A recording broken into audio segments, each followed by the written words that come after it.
ఈ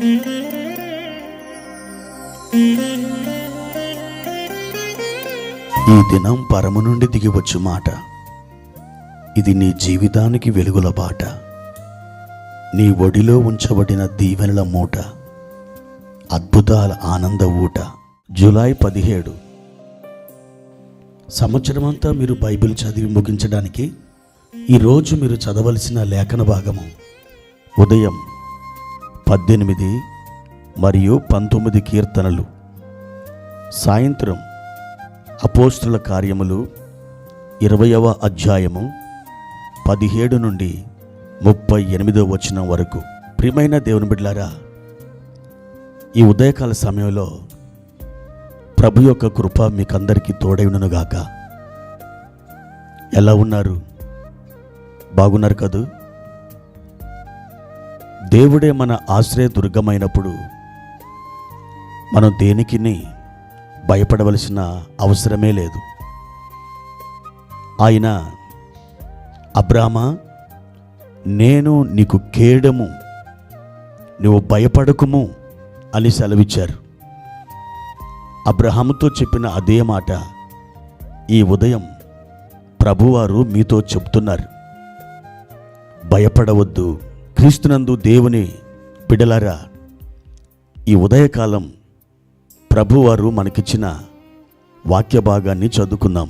ఇర్మియా గ్రంథం 17వ అధ్యాయము 7వ వచనం. యెహోవాను నమ్ముకునివాడు ధన్యుడు, యెహోవా వానికి ఆశ్రయముగా ఉండును. ప్రియమైన దేవుని బిడ్డలారా, మన ప్రభు అయిన యేసుక్రీస్తు వారి ఈ ఉదయకాలం మీతో సెలవిస్తున్నటువంటి ఈ అద్భుతమైన వాగ్దానం మీరు విన్నారా? యెహోవాను నమ్ముకున్నవాడు ధన్యుడు, ఆయన వానికి ఆశ్రయముగా ఉంటాడట. మనం చాలాసార్లు వేటినో నమ్ముతూ ఉంటాం, ఎవరెవరినో నమ్ముతూ ఉంటాం, దేని మీదనో మనం ఆధారపడుతుంటాం. కానీ ఏదో ఒక దినాన మనం వేటి మీద ఎవరి మీద ఆధారపడ్డామో వారందరూ ఒక దినం మనకు దూరం కావచ్చు, లేదా వారు మనల్ని మోసం చేయొచ్చు. కానీ దేవుడు మాట్లాడుతున్నటువంటి మాట ఏంటంటే, మీరు గనక నన్ను నమ్మినట్లయితే సదాకాలం నేను మీకు ఆశ్రయముగా ఉంటాను. ఈ గొప్ప వాగ్దానం ప్రియ దేవుని బిడ్డలారా, మీరు విశ్వసించండి. పరిశుద్ధ గ్రంథంలో ఒక గొప్ప చక్రవర్తి కనబడతాడు. అతడు తన భవనాలని, తన రాజ్యాన్ని, తనకున్న ఐశ్వర్యాన్ని నమ్ముకున్నాడు. తన నమ్మకం వాటి మీద ఉంచాడు. అయితే ఏం జరిగిందో తెలుసా?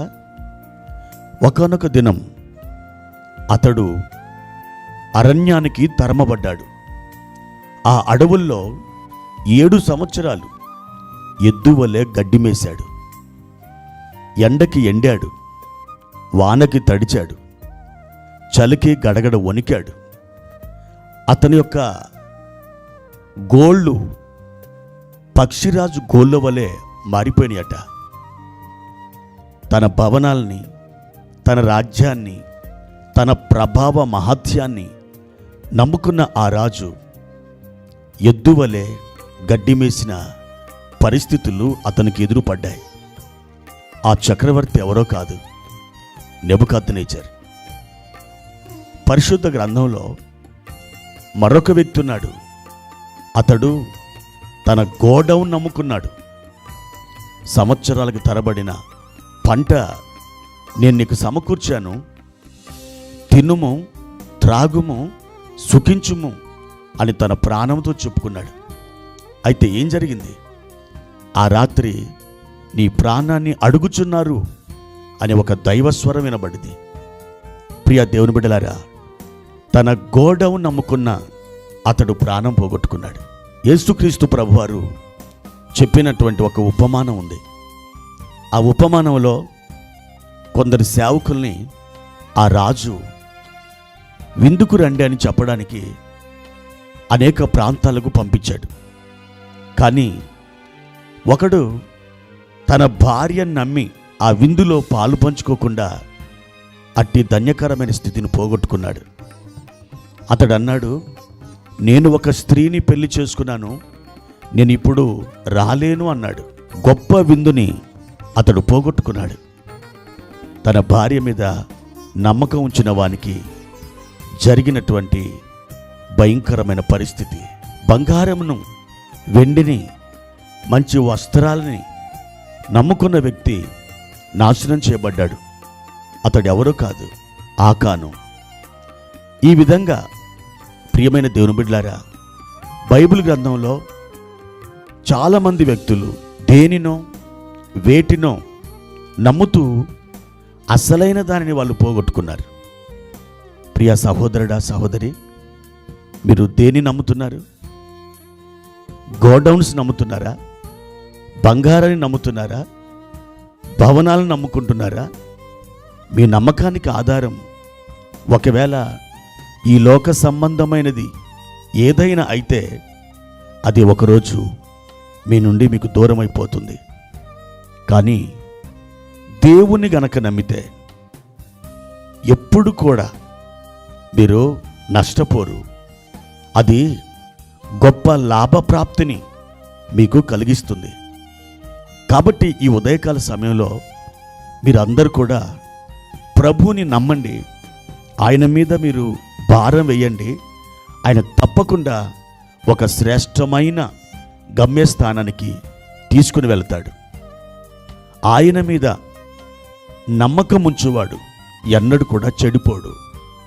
ఆయన మీద ఆధారపడువాడు ఎప్పుడు కూడా సిగ్గునొందడు.